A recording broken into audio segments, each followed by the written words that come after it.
శ్రీ శ్రీ విద్యారణ్య స్వామి వారి వేదాంత పంచదశి 22వ భాగం 4-6-25 6వ అధ్యాయం చిత్రదీప ప్రకల్ బుద్ధ్యారోహాయ తర్కశ్చే అపేక్షేత సదా సత్ స్వానుభూత్యనుసారే తర్క్యతాం మా కుతర్క్యతాం. బుద్ధ్యారోపాయ అంటే రోహాయ విషయంలో బుద్ధి ఎక్కటం వంట, తర్కం తర్కించటం, అపేక్షతే అవసరం అని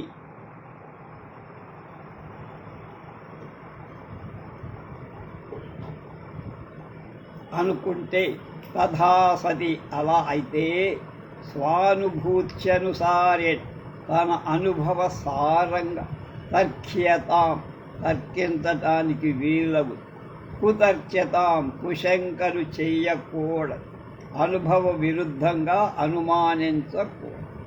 విషయం బుద్ధికి గోచరించటానికి వాదించిన అనుభవ అనుసారంగా వాదించాలి కానీ లేనిపోని కుశంకలతో వాదించద్దు, చెయ్యద్దు. స్వానుభూతిరవిద్యాయ మావృతౌ చ ప్రదర్శిత అతః కూటస్థచైతన్యమవిరోధీతి తర్క్యతాం. అవిద్యాయాం అవిద్యలో, ఆవృతౌ చ ఆవరణంలో, నిర్యానుభూతి తన అనుభవం ప్రదర్శింపబడింది లేక తెలుపబడి, అతః ఆ పైన తెలుపబడినది కను కూటస్థ చైతన్యం అవిరోధీతి అవిద్యతో విరోధింపదు అని తర్క్యతాం అని తర్కించవచ్చు, చర్చ చేయవచ్చు. అవిద్యా ఆవరణాలు రెండిటి విషయమై తన అనుభవాన్ని నిరూపించాం ఇదివరకే. కనుక కూటస్థ చైతన్యాని అవిద్యకు విరోధం లేదని చెప్పచ్చు. తచ్చే విరోధికేనేయ మావృతిర్హ్యనుభూతయ భూయతాం. వివేకస్తు విరోధీ స్యాత్ తత్వజ్ఞాని న దృశ్యతాం. తత్ అంటే ఆ కూటస్థ చైతన్యం, కాన్షియస్ అంటున్నది, విరోధి చేత్ అవిద్యకు విరోధి అయితే, కేనా దేని చేత ఇయం ఈ ఆవృత్తి ఆవరణం అనుభూయతాం హి అనుభవించబడుతుంది. అంటే మరొక దాని చేత అనుభవింపబడదు అన్నది. వివేకస్తు వివేకం అంటేనే విరోధి, అవిద్యకు విరోధి స్యాత్ అవుతారు. తత్వజ్ఞానిని ఆత్మస్వరూపము యొక్క జ్ఞానిని జ్ఞానం కలవాడిలో దృశ్యతాం అది తెలియబడుతుంది. అవిద్యకు కూటస్థ చైతన్యం విరోధం అయితే అవిద్య కూటస్థుని ఆశ్రయించి ఉండదు. అప్పుడు ఆవరణం యొక్క అనుభవం ఎవడి చేత అనుభవించటానికి వీలు కాదు. అజ్ఞానిలో ఆవరణ అనుభవం కనపడదు కనుక కూటస్థ చైతన్యానికి అవిద్యకు విరోధం లేదు అని ఇక్కడ మనకు అప్పుడే స్పష్టం.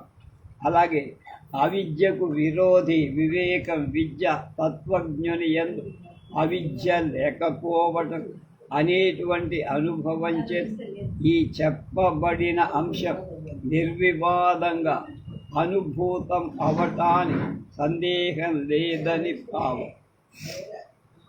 అవిద్యావృత కూటస్థే దేహద్వయయుతాచితి శుక్తౌ రూప్య వదధ్యస్థా విక్షేపాధ్యాస ఏవ హి. అవిద్యావృత కూటస్థే అవిద్య ఆవరణం వల్ల కలిగిన కూటస్థుడియన్ ప్రత్యేగాత్మలో సుక్తౌ ముత్యపు చిప్పలు రూప్యవత్ వెండిలాగా అధ్యస్థ ఆరోపించబడిన దేహద్వయయుత స్థూల సూక్ష్మాలని రెండు శరీరాలతో కూడి ఉన్న చితిరేవ చైతన్యమే చిదాభాసుడవడ విక్షేపాధ్యాసోపి విక్షేపమనే పేరు గల అభ్యాసం కదా. శుక్తిలో రజతం భ్రాంతి చేత ఆరోపింపబడినట్టు అవిద్యావరణాంకల కూటస్థుడిలో స్థూల సూక్ష్మాలని రెండు శరీరాలు గల చిదాభ్యాసుడైలు ఆరోపిస్తబడి విక్షేపాధ్యాసం అంటే ఈ చిదాభాసుడే అని వేరుగా తెలుసుకోమంట. కనుక ఇక ఇదమంశస్య సత్యత్వం సుప్తిగం రూప్య ఇష్యతే స్వయం త్వం వస్తుతా చైవం విక్షేపే వీక్షతే వ్యగం. సుప్తిగం ముత్యపు చిప్పలు అంశస్య అంశము ఇదం ఇంధత్వం సత్యత్వం సత్యత కూడా రూప్యే వెండిలో ఇష్యతే అంగీకరింపబడుతో ఏవం ఈ విధమై స్వయంత్వం అంటే కూటస్థుని స్వయంత్వాన్ని అంటే తాను అనుకునే భావాన్ని వస్తుతాచ వస్తుత్వాన్ని విక్షేప దశలో అన్యగం చిదాభాసుడి యందు ఉన్నట్టు వీక్షతే చూడబడుతోంది. ముత్యపు చిప్పను చూసి ఒకడు అది వెండి అంటారు. అప్పుడు ముత్యపు చిప్పలో ఇది అందులోది అనేటువంటి ఇంధత్వం అంటే సత్యతను బాధింపకుండటం అనేది నిజంగా ఉండగా ఆ రెండు ఒకదానితో ఒకటి ఆరోపింపబడి వెండిలో త్వాన పడుతోంది. యథార్థంగా కూటస్థుడిలో స్వయంత్వాన్ని వస్తుత్వాన్ని కూటస్థుడిలోని విక్షేపం చేత కల్పితుడైన చిదాభాసుడిలో కనపడుతోంది. కొంచెం కష్టంగా ఉంది అది. నీలపృష్ఠ త్రికోణత్వం యథాశుక్తౌ తిరోహితం అనంగ అసంగానందతాజ్యేవం కూటస్థేపి తిరోహితం. శుక్తౌ ముత్యపు చిప్పలు నీలపృష్ఠ త్రికోణ నీలా నల్లగా ఉండటం, పృష్ఠ వెనకటి భాగం త్రికోణత్వం మూడు కోణాలుగా తీరి ఉండటం యథా ఏ విధంగా తిరోహితం తెలియకుండా కమ్మబడి ఉందో ఏవం అదే ప్రకారం అసంగాది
కనుక కూటస్థులో చిదాభాసుడు అవిద్య చేత కల్పితుడైనట్లు కూటస్థుడిలో ఘటాది చేతన వర్గం అవిద్య చేత కల్పింపబడింది. చేతన అచేతనాల కన్నిటికీ కల్పన అధిష్టానం కూటస్థ చైతన్యం ఒక్కటే అని చెప్పడం. తత్తేదంతే అపి స్వత్వమివత్వమహమాదిషు సర్వత్రానుగతే తేన తయోరప్యాత్మచేతి చేత్ ఏన ఏ కారణం చేత్ స్వత్వమివి స్వయం శబ్దభావంలా త్వమహమాదిష్ నువ్వు నేను అనే మొదలైన శబ్దాలలో సర్వత్రా అన్ని చోట్ల తత్తేదంతే అపి తత్ శబ్దభావమైన తత్ అది ఇదం శబ్దభావం అయిన ఇదంత అనిక ఇది అనే శబ్దాన్ని ధర్మమని అనుగతే సామాన్యంగా ప్రయోగింపబడుతున్న ఓ తేన ఆ కారణం చేత తయోర తత్వేదంతలకు తత్ వేదాంత రెండిటికి ఆత్మత్వం స్యాత్ ఉన్నది. ఇది చేత్ ఆత్మత్వం కలుగుతుంది అని అర్థం. ఏమయ్య అద్వైత సిద్ధాంతి, స్వయం శబ్దానికి నువ్వు నేను వీడు అనే చోట సమానంగా ప్రయోగించటం చేత ఆత్మత్వం ఒప్పింది. అది ఇది అనే శబ్దాలు అంతటా సమానంగా ప్రయోగింపబడటం చేత ఆత్మత్వాన్ని అంగీకరించు అని పూర్వ పక్షి ఉన్నాడే, ఆ పక్షి వాదించాడు ఆక్షేపి. ते आत्मत्वेऽप्यनुगते तत्तेदन्ते ततस्थयोः आत्मत्वं नैव सम्भाव्यं सम्यक्त्वादेर्यथा तथा ते తత్తేదంతే అంటానికి ఇది అంటానికి అది అంటానికి ఇది అంటే తత్తత్ ఇదంతా అనేటువంటి ఆత్మత్వేపి ఆత్మభావంలో అనుగతే అనువర్తింపబడు. కతః అందుచేత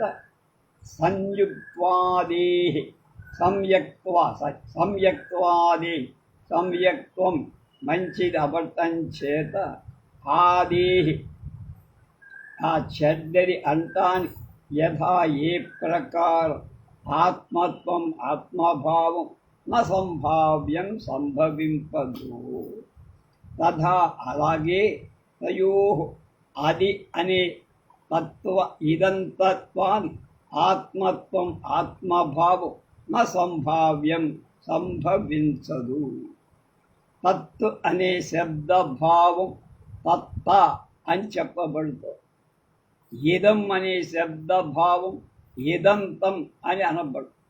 స్వయం శబ్దంలాగా అది ఇది అనే ఈ శబ్దార్థాలు వ్యవహారంలో వాళ్ళ చిత్తం దేవాలయానికి పోయిన తదాత్మకమై ఉన్నదని ఇంటి వద్ద భార్యా పిల్లలతో ఉన్నప్పుడు ఇదమాత్మకమని వాడు కొలపడుతోంది కనుక. అంటే తదిదంశ శబ్దాలు రెండిట్లో ఆత్మశబ్దం చేతి ఉపయోగింపబడుతాయి.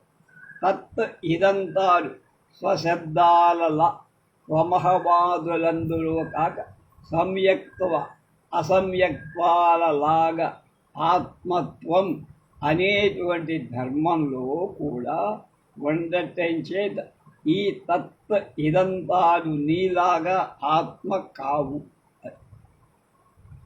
తత్తేదంతే స్వతాన్యత్వే త్వం తాహంతే పరస్పరం ద్వంద్వితయాలోకే ప్రసిద్ధే నాస్తి సంశయ. తత్తేదంతే ఇది అది ఇది అనేటువంటి శబ్ద ధర్మాలను స్వతాన్యత్వే తాను ఇతరం అనే శబ్ద ధర్మాలు త్వం తాహంతి నీవు నేను అనే శబ్దధర్మాలు పరస్పరం ఒకదానితో ఒకటి ప్రతిద్వందాలుగా విరుద్ధాలుగా లోకంలో ప్రసిద్ధాలై ఉన్నాయి. సంశయం అందులో అనుమానం నాస్తిలే. లోక వ్యవహారంలో అది ఇది తాను ఇతరుడు నువ్వు నేను ఇలాంటి అర్థం గల జంట మాట. అది ఇది తాను వేరింకొకడు నువ్వు నేను ఇవి జంట వ్యతిరేక పదం. ఈ వ్యతిరేకార్థాలుగా వాడుతారు కనుక పైన రెంటికి తత్తేదంతం కలట విరోధం సంప్రసిద్ధమే అని తెలుసు. అది సంప్రదాయబద్ధంగా ఉంది. అన్యతాయాం ప్రతిద్వంద్వి స్వయం కూటస్థయిష్యతాం త్వం తాయా ప్రతియోగ్యేషో హమిత్యాత్మని కల్పితః. స్వయం తాను అనేటువంటి శబ్దార్థమవటం కూటస్థ ప్రత్యేగాత్మ అన్యతాయా అన్యశబ్ద భావాన్ని ప్రతిద్వంద్వి విరోధి అని ఇష్యతాం తెలియబడుక. త్వం తాయాః నీవనేటువంటి శబ్దభావాన్ని ప్రతియోగి ప్రతిద్వంద్వి అంటే విరోధి అయి ఏషోహ నేను అనేటువంటి చిదాభాసుడు ఆత్మని కూటస్థుడిలో ప్రత్యేగాత్మలో కల్పించబడి. ఏమిటి భావం? తాను అని వ్యవహరించబడే ప్రత్యేగాత్మ అన్య పదార్థాలకు విరోధి. తాను అని చెప్పబడేటువంటి ప్రత్యేగాత్మ ఇతర పదార్థాలకు నీవు అనే దానికి విరోధి అయిన నేను అనేటువంటి చిదాభాసుడు ప్రత్యేగాత్మలో కల్పించబడి.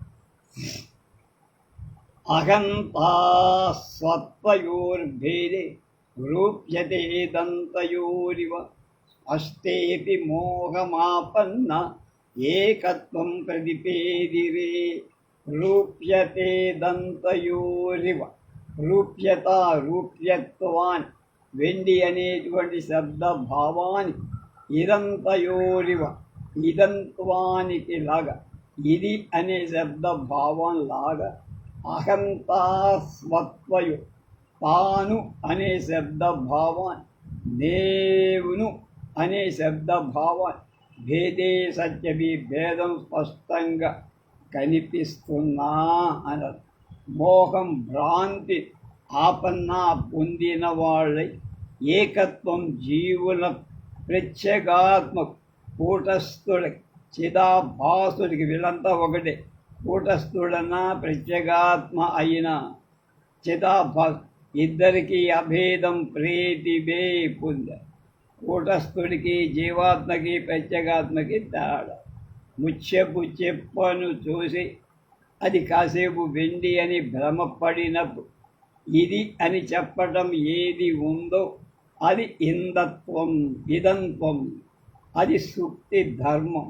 రూప్యత్వం అనేది సుక్తిలో కల్పితమైనటువంటి రజత ధర్మం. ఈ రెంటిని లాగానే అహంత్వ స్వత్వాలు అనే భేదం విస్పష్టంగానే కనబడుతుంది. కూటస్థులో తాను అనేటువంటి శబ్దభావాన్ని చిదాభాసుడిలో అంటే జీవుడిలో అహం శబ్ద భావాన్ని అంత అజ్ఞానంచే భ్రాంతి పడి కూటస్థ జీవులకు భేదం లేదని అంటారు.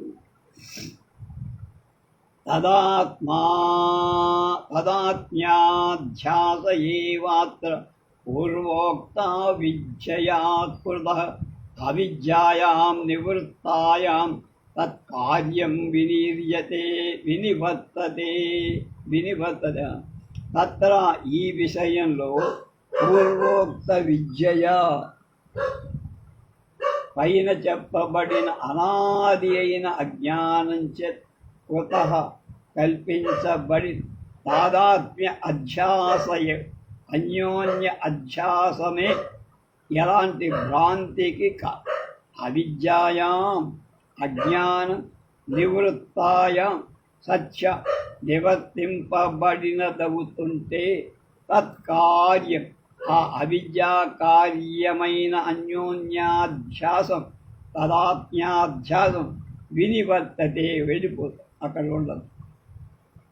కనుక ఈ చిత్రదీపంలోని 25వ శ్లోకంలో చెప్పబడిన అనాజ్య విద్య చేత కల్పింపబడిన పరస్పర అధ్యాసమే కూటస్థ చిదాభాసులు ఒక్కటి అని పొరపాటు పడటానికి కాదు.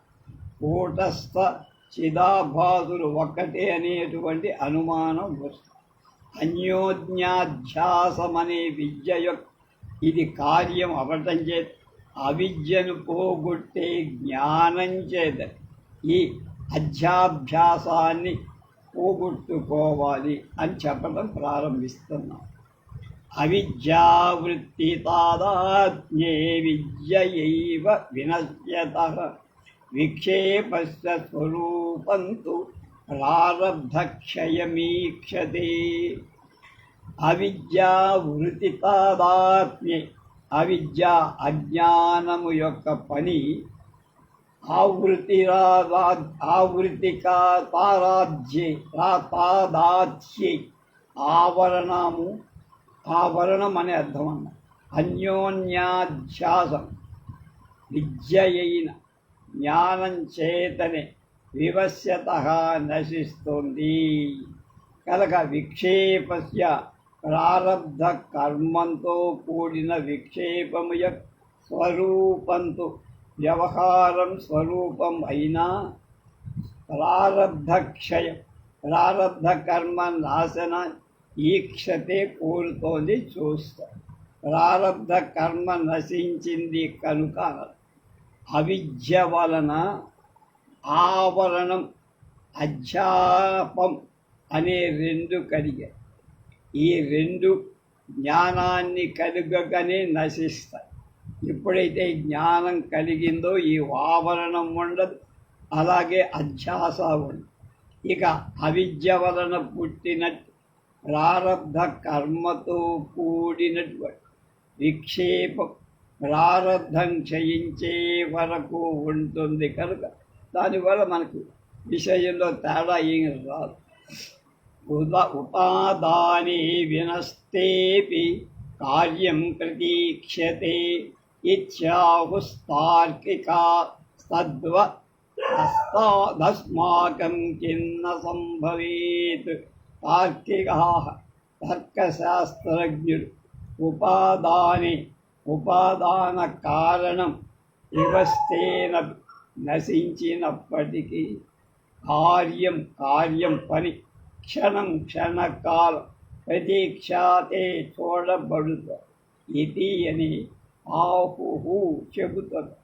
తద్వత్ అదే విధంగా అస్మాకం అంటే మాకు కూడా అంటే విద్యారణ్య స్వామివారికి కూడా నా సంభవే కిం సంభవించదా సంభవిస్తుంది. ఉపాదాన కారణం నశించిన తర్వాత కార్యం క్షణకాలంలో ఉంటుందని తార్కికులు. ఉపాదాన కారణం నశించిన తర్వాత కార్యమని ఒక క్షణకాలం ఉంటుందని తార్కిక సిద్ధాంతం. అలానే మా వేదాంత సిద్ధాంతంలో కూడా కారణమైన అవిద్య నశించిన తర్వాత దానికి కార్యమైన విక్షేప స్వరూపమైన దేహాదికం కొంతకాలం ఉండుతుంది అని చెప్పటంలో తప్పేం లేదు, దోషం లేదు. కొంతకాలం ఉంటుందని చెప్తున్నాము. అయ్యా తార్కికుడు కారణం నశించిన తర్వాత కార్యం క్షణకాలంలో మూడే కంటే క్షణకాలం ఉంటుంది అని మీరు అన్నట్లే ఆ తర్వాత వాళ్ళు చేశారు కానీ వాదం చేశారు కనుక మేము కూడా చేసినట్టుగా ప్రారబ్ధ కర్మ క్షయించే వరకు ఉంటుందని మీరు చెప్పచ్చునా అంటే దానికి సమాధానం చెప్తున్నా. తంతూనాం దిన సంఖ్యాన తైస్తాదృక్షణయీరిత భ్రమస్యాసంఖ్య కల్పస్య యోగ్య క్షణ ఇహేష్యతాం దివసంఖ్యాన రోజుల చేత లెక్కింపదగి తంతూనాం దారాల తై ఆ తార్కికుల చేత తాదృక్ అటువంటి క్షణకాలం ఈరితం చెప్పబడి ఇక ఈ సంసారంలో అసంఖ్యకల్ప లెక్కించటానికి అలవి కాని అనేక కల్పాలు ఉన్నాయి. భ్రమస్య భ్రమ యోగ్య అనురూపమై క్షణకాలం ఇష్యత అంగీకరించి దారాలు నశించిన తరువాత క్షణకాలానికి వస్త్రం నశిస్తుందని తార్కికులు అనటంలో దారాలు కొన్ని రోజులలో తయారైనాయి కనుక అవి నశించిన తరువాత క్షణకాలానికి వస్త్రం నశిస్తుందని చెప్పచ్చు. అనేక కల్పాల నుండి ఉండిన అవిద్య నశించిన తరువాత నశింపదగిన దేహాదులకు కుమ్మడివాడి చక్రంలా దానికి తగినంత కాలం నశించటానికి కావాలి. అది మేమెందుకు చెప్పకూడదు? అలా చెప్పచ్చు. నువ్వు అది చెప్తే మేము ఇచ్చారు. వినాక్షోదక్షమాం మానం తైర్యుధా పరికల్ప్యతే శృతియుక్త్యనుభూతిభ్యో వదతాం కిందు దుశ్శకం.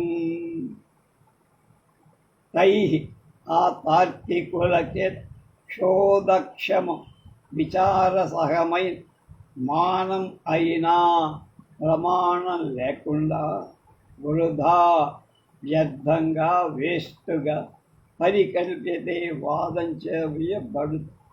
శృతియుక్త్యనుభూతి వేద ప్రమాణం వల్ యుక్తి అనుమాన ప్రమాణం వల్ అవభూతిభ్య అనుభూతిభ్య అనుభవం చేత కూడా వదతాం చెప్పబడిన మాకు కిందు దుశ్శకం. ఏం శక్యం కాదయ్యా, ఇంత అనుభవం మాకుంది, అన్నీ శక్యాలే, నువ్వేమి వాదించడానికి. తార్కికులు ప్రమాణాన్ని వదని తమ ఇష్టం వచ్చినట్లుగా ఏమేమో కల్పించి పారేశారు. మేము అలా కాదు. ఏది చెప్పినా అనుభవం, వేదం, యుక్తి, అనుభవం అనే 3 ప్రమాణాలు సరిపోయేట్టు చెబుతాం. కనుక కుమ్మరివాడు చక్రాన్ని తిప్పి విడిచిన తరువాత కొంతసేపటి వరకు అది తిరుగుతుంది. మళ్ళీ వాడు చక్రం తిప్పగల ఆ స్పీడ్ అందుకొని పూర్తిగా అయ్యేదాకా తిరుగుతూనే ఉంటుంది. కనుక అలాగే అవిద్య నశించిన తరువాత కూడా దేహాధికారు ప్రారబ్ధ కర్మ నశించే పర్యంతం ఉంటాయని తస్య తావదేవ చిరం యావంద విమోక్షే అని వేదవాక్యం కులాల చక్ర దృష్టాంతాన్ని యుక్తి జ్ఞానుల యొక్క అనుభవం అనే అనుభవాన్ని ప్రమాణంగా తీసుకొని చెప్పబడుతోంది. అన్నిటినీ సాధింపగలం, మీ వల్ల కాదు, మా వల్ల. ఎందుకని మాకు 3 ప్రమాణం, వేదం ఉంది, యుక్తి ఉంది, అనుభవం. హస్తాం దుస్తార్కికై సాకం వివాద ప్రకృతం బ్రువే స్వాహ మోసిద్ధమేకత్వం కూటస్థ పరిణామినో. దుస్తార్కితై సాకం దుష్టులైన తార్కికుల వివాద కలహం హస్తాం అలా వదిలి ప్రకృతం ఈ ప్రస్తుత పరిస్థితులు గురువే చెబుతావి. స్వాహామోహు స్వశబ్దార్థం అహం శబ్దార్థం అయ్యత్ కూటస్థ పరిణామినో. కూటస్థ చిదాభాసుల ఏకత్వం ఏకత్వం సిద్ధం భ్రాంతి చేత్ ఏర్పడింది. బాగానే ఉందయ్యా. తార్కికుల సంగతిని అలా వదిలిపెడదాం. మనకు ప్రకృతం అంటే కావలసిన దాన్ని చెబుతాం వినడం. స్వ అనే శబ్దం చేత చెప్పబడిన ప్రత్యేగాత్మ అహం శబ్దం చేత చెప్పబడిన జీవుడి ఏక కుదురుంది కాదు, భ్రాంతి చేత కుదురుతుందిగా, ఇంకొక దేని చేత కూడా కుదరదు. మళ్ళా స్వశబ్దం చేత చెప్పబడే ప్రత్యేగాత్మ అహం అనే శబ్దం చేత చెప్పబడే జీవుడి ఈ రెండిటికి ఏకత్వం అద్వైత భ్రాంతి చేత కుదురుతుందిగా, ఇంకా దేనివల్ల కుదరదు, కుదరనేరదు. భ్రామ్యంతే పండితం మన్య సర్వే లౌకిక తార్కికాః అనాదృత్య శృతిమౌఖ్యాత్ కేవలం యుక్తిమాశ్రితాః పండితమన్యాః పండితులని తమకు తాము డప్పాలు కొట్టుకునేవాడు. లౌకిక తార్కికాః లోక జ్ఞానం మాత్రం కలిగి ఉన్నవాడు, తర్కింప కలవారై సర్వే అందరూ మూర్ఛ్యాత్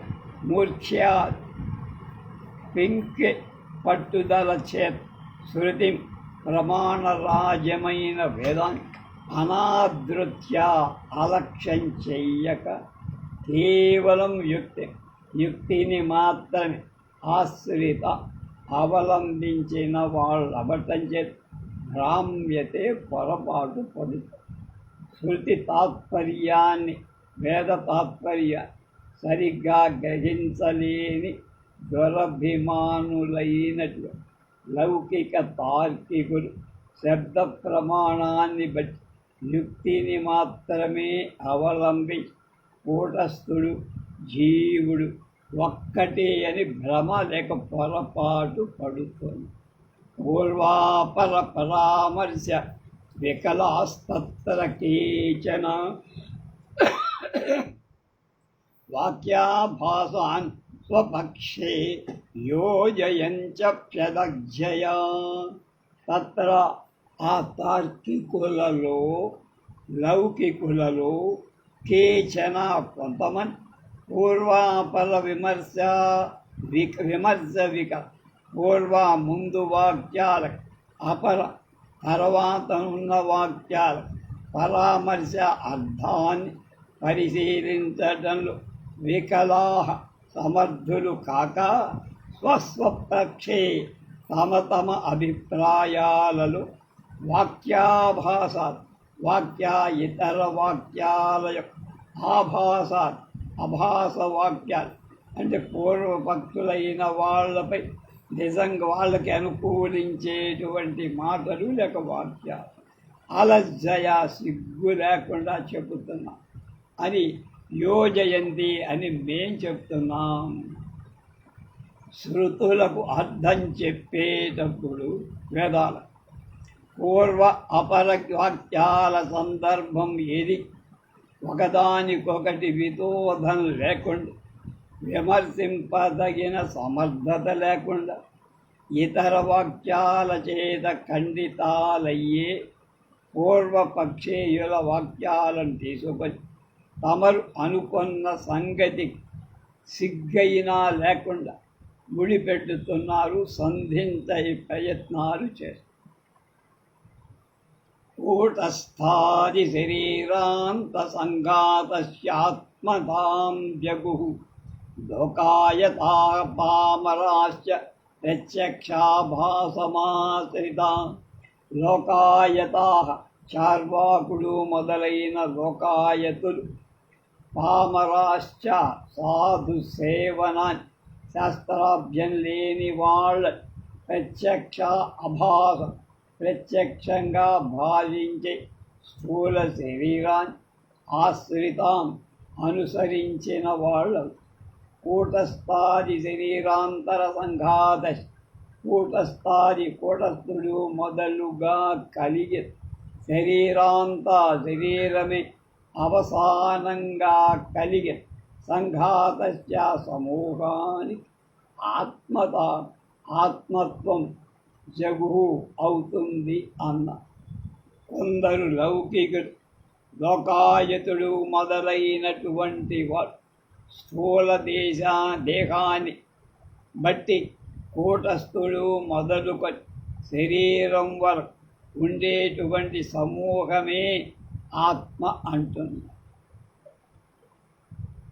శ్రుతీకర్తుం స్వపక్షం తే కోశమన్నమయం తథా విరోచనస్య సిద్ధాంతం ప్రమాణం ప్రతి జిజ్ఞరే.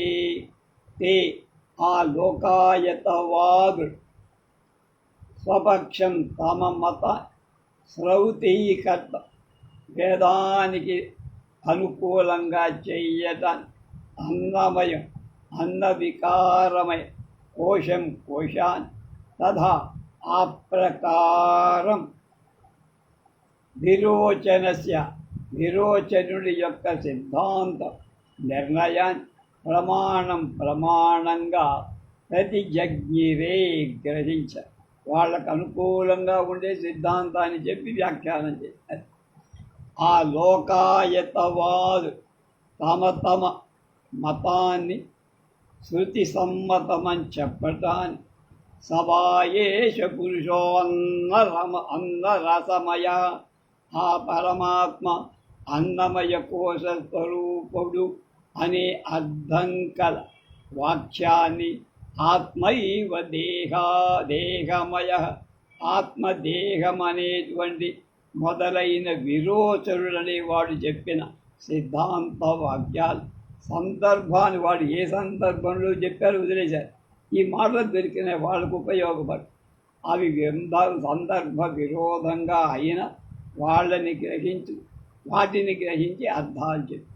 జీవాత్మ నిర్గమే దేహ మరణస్యాత్ర ప్రదర్శనాత్ దేహాతిరిక్త ఏవాత్మే చాహుర్లోకాయతా ఫలయా. లోకాయుతల అలాగే మరికొందరు సరే, పరే అంటే ఇతరులు మరికొందరు. లోకాయత జీవాత్మ నిర్గమే, జీవాత్మ లేచిపోయిన తరువాత శరీరం నుంచి ప్రాణం పోయాక అక్కడ దేహ మరణస్య స్థూలం పడిపోవటం అనేటువంటిదా దర్శనాత్ ప్రత్యక్షంగా దేహ అతిరిక్తయే, దేహ స్థూల దేహం కంటే అతిరిక్తయే వేరైన వాడు ఆత్మని ఆహుహు చెబుతారు. లోకాయుతుల్లోనే కొందరు జీవుడు ఈ దేహాన్ని విడిచి వెళ్ళగానే ఈ దేహం చచ్చిపోవటానికి చూస్తున్నాం కాన దీన్ని ఆత్మ అంటం కుదరదు. ఈ దేహం కంటే ఆత్మ వేరుగా ఉంది అని వాళ్ళు కొంచెం తెలివి గలవాడు చెప్పారు. అంటే అద్వైతం దగ్గరికి వచ్చి ప్రత్యక్షత్వే నాభిమత హంధీ దేహాతిరేకినం గమయేదింద్రియాత్మానం వచ్మీత్యాది ప్రయోగత నేను చెప్తున్నా అనే మొదలైన ప్రయోగాలను బట్టి ప్రత్యక్ష భావంచత్ అభిమతం అంగీకరింపబడి అహంధీ దేను అనే బుద్ధి దేహ అతిరేక స్థూల దేహ వ్యతిరేకుడైన ఇంద్రియాత్మాన ఇంద్రియ స్వరూపుని గమయేత్ చెప్తా. నేను చెబుతున్నా, నేను వెళుతున్నా, నేను చూస్తున్నా ఇలాంటి ప్రయోగాలను బట్టి దేహం కంటే వేరు నేను అనే బుద్ధి చేత ప్రత్యక్షంగా తెలియబడి ఇంద్రియాలే ఆత్మ అంటే బుద్ధి చేత పొందదగిన వాగీంద్రియాలే ఆత్మ అని లోకాయుతల్లో కొందరు కొంచెం అడ్వాన్స్ అయి చెప్పారు.